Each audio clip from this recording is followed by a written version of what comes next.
Di video ini kita akan mempelajari kekekalan momentum sudut. Nah, sebelum kita ke momentum sudut, mari kita lihat gambar di bawah ini. Nah, pernahkah kalian melihat seseorang yang berdiri di kursi yang berputar, ya, yang dapat berputar, yang memiliki gaya geser yang sedikit, pada saat berputar tangannya terentang, jadi akan memiliki kecepatan sudut sebagai berikut.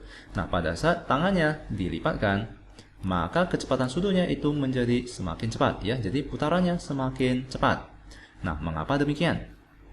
Ya, mengapa demikian? Nah, lalu pernahkah kalian melihat orang bersatu? Pada saat di keadaan kedua, kecepatan sudutnya itu lebih kecil dibandingkan dengan pada saat seseorang tersebut mengepalkan tubuhnya. Nah, di mana kecepatan sudutnya menjadi lebih besar. Nah, mengapa demikian? Ya, arti dari kecepatan sudut membesar itu artinya adalah salto dengan cepat, yaitu berotasi dengan cepat. Ya, nah, mengapa demikian? Nah, ini yang disebut dengan kekekalan momentum sudut. Nah, di bab 5 kita telah mempelajari yang namanya momentum linear, ya, di mana misalkan terdapat sebuah bola biliar yang pecah, maka momentum awal itu akan sama dengan momentum akhir, ya. Momentum awal itu sama dengan momentum akhir. Itu yang disebut dengan hukum kekekalan momentum linear.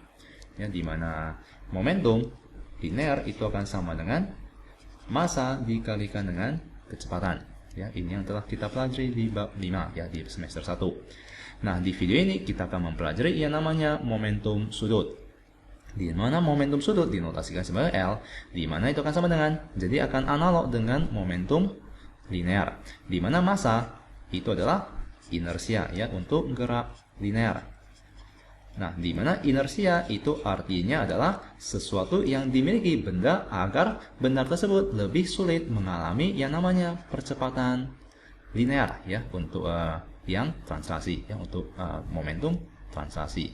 Nah, untuk momentum sudut, maka inersianya itu disebut sebagai momen inersia, ya, momen inersia.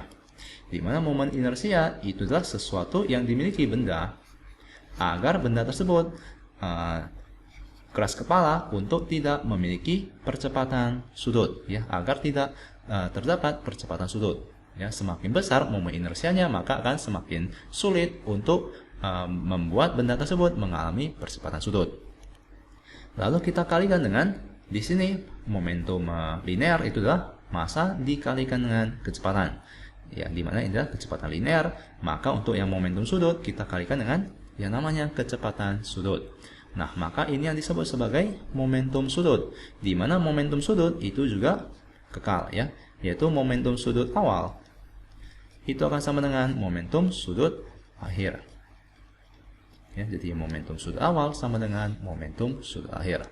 Di mana jika kalian perhatikan gambar yang pertama pada saat terentang inersianya itu besar, ya, di mana kecepatan sudutnya itu kecil, ya. Di mana pada saat dilipatkan tangannya, maka inersianya mengecil.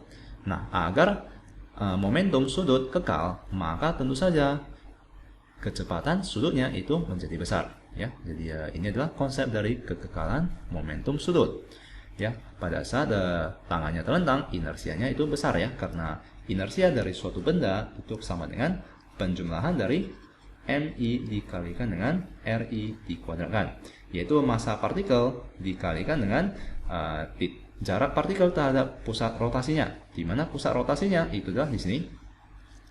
Ya, di mana di sini untuk yang pertama akan terdapat lebih banyak partikel yang memiliki R yang lebih tinggi, ya, memiliki R yang lebih tinggi. Jadi inersianya itu akan semakin besar dibandingkan dengan yang kedua, di mana di sini partikelnya memiliki R yang lebih kecil.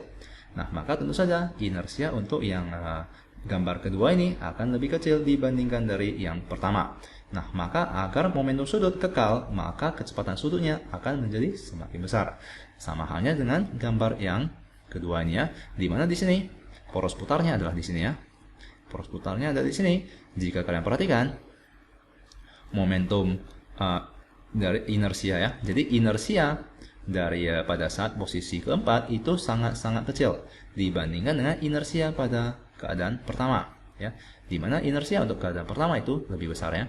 Jadi maksud dari momen inersia itu adalah keras kepalanya suatu benda untuk mengalami percepatan sudut. Ya. Nah, jika kalian masih belum mengerti konsep dari momen inersia, kalian dapat melihat video-video sebelumnya ya. Nah, semua kalian mengerti hukum kekekalan momentum sudut. Nah, setelah itu mari kita ke contoh soal. Ya, jadi di sini terdapat seorang ice skater yang memiliki momen inersia 4 kg meter kuadrat ya. Momen inersia itu adalah 4 kg meter kuadrat.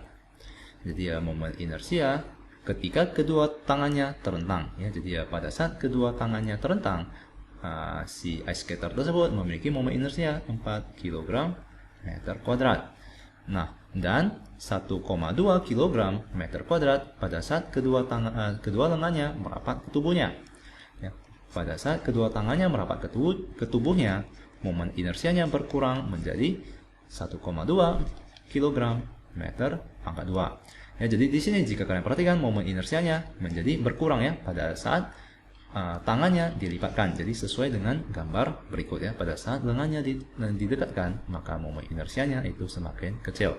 Dan dengan rumus demikian maka telah terbukti ya bahwa momen inersianya akan semakin kecil. Nah, setelah itu penari mulai berputar pada kelajuan putaran. Jadi kelajuan putaran itu adalah 1,8 putaran per detik. Nah, ketika kedua lengannya terentang ya pada keadaan pertama. Nah, berapakah kelajuan sudut ketika kedua tangannya merapat ke tubuhnya? Jadi kita perlu mengetahui kecepatan putarannya itu sama dengan berapa. Maka kita akan gunakan hukum kekekalan momentum sudut, yaitu yang awal ya. Momentum sudut awal itu sama dengan momentum sudut akhir. Jadi sangatlah mudah ya, yaitu inersia awal dikalikan dengan kecepatan sudut awal itu akan sama dengan inersia akhir dikalikan dengan kecepatan sudut akhir. Nah, maka kita perlu mencari kecepatan sudut akhir. Maka mari kita masukkan semua nilai-nilai berikut, yaitu 4 dikalikan dengan 1,8 itu sama dengan 1,2 dikalikan dengan omega 2. Maka omega 2 itu akan sama dengan 4 dikalikan dengan 1,8 dibagikan dengan 1,2. Maka mari kita coret 4 dengan 1,2. 4 dengan 1,2 ini akan menjadi 0,3. Nah, dengan demikian 0,3 kita kalikan 10 dengan 10, di mana ini adalah 18 dibagikan dengan 3. Nah, maka ini adalah 6 putaran per detik. Ya, jadi kecepatan putar ya atau kecepatan sudut dari ice skater tersebut menjadi 6 putaran per detik. Jadi akan menjadi lebih cepat putarannya ya dibandingkan pada saat tangannya kedua lengannya terentang ya.